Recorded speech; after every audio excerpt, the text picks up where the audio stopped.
birthday, Colleen. Happy birthday, Colleen. And happy christening. Sana paglaki mo, mas maging mas gumanda ka pa.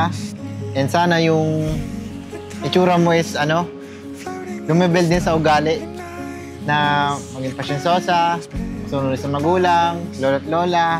May takot sa Diyos. May takot sa Diyos. And masunod rin sa lola kasi mukhang magiging lola Spoiled. Spoiled na lola at brat lola. na baby. Anak, ibibigay namin lahat ng kailangan mo lang ni Daddy. So, hindi sosobra doon kasi ayaw ka namin maging spoiled. Basta sana lumaki kang may takot sa Diyos, maging magalang, maging masunod kay Mami at Daddy, at mag-aral ng mabuti, anak. Mag-aral ng mabuti at enjoy mo lang yung buhay kasi mabilis lang yung panahon.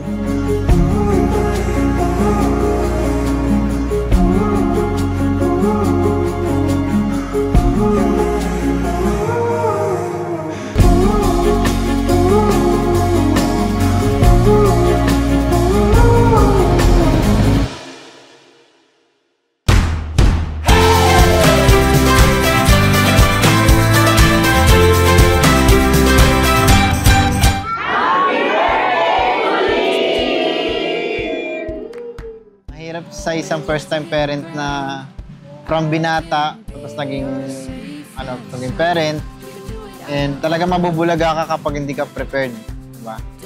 Kami nga kahit pa paano napagandaan namin, nabulaga pa kami. Yes, especially sa expenses and finances. Talagang super hirap magkaroon ng baby, kaya yun. So, pero worth it naman ang lahat kay Daphne.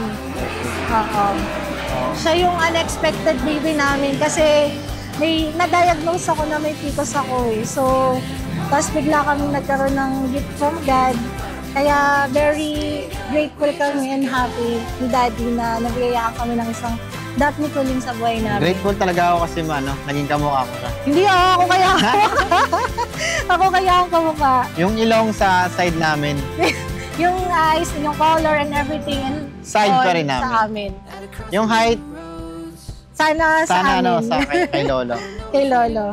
Yun. And happy birthday, anak. Happy birthday! Love you! Love you. No need to make amends now. Yesterday is gone.